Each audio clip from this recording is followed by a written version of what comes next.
Russia's parliament accepted the Soviet leader ordered the Katyn massacre that soured relations between Moscow and Warsaw for years. RT's Katerina Azarova has more.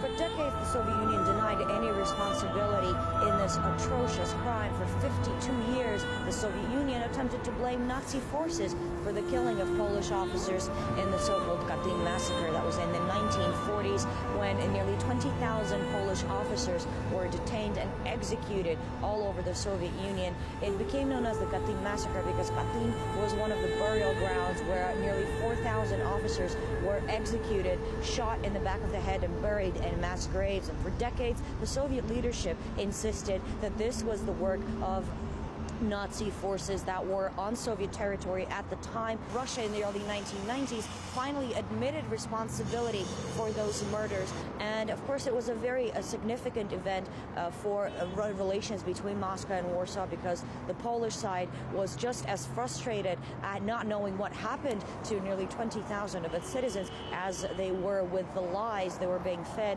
by the Soviet leadership. And the admittance of guilt in this specific incident has been already called a turning point in relations between Moscow and Warsaw. That criminal act was committed by Stalin and his comrades. And unfortunately, this act was against a lot of Polish people. And now, in the declaration of the parliament of my country, we share our sorrow with Polish people about that event.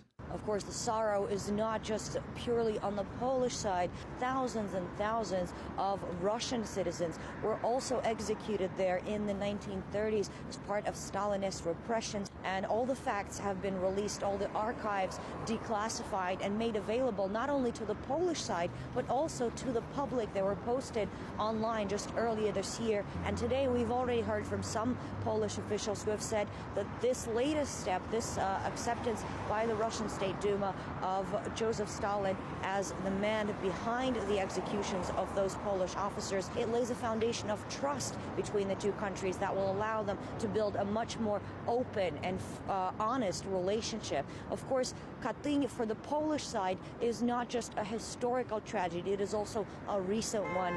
Earlier this year, the Polish president, Lech Kaczynski, was on his way to Katyn to pay his respects after, for the first time in history, both the Russian and the Polish sides, official delegations were there to pay their respects to all the victims buried in Katyn. Lech Kaczynski plane crashed just outside of Smolensk, killing everybody on board, most of Poland's political elite, nearly 100 people. So for Poland, this is a very raw subject, and steps like these hopefully will bring the two sides closer to reconciling their differences and putting the past behind them.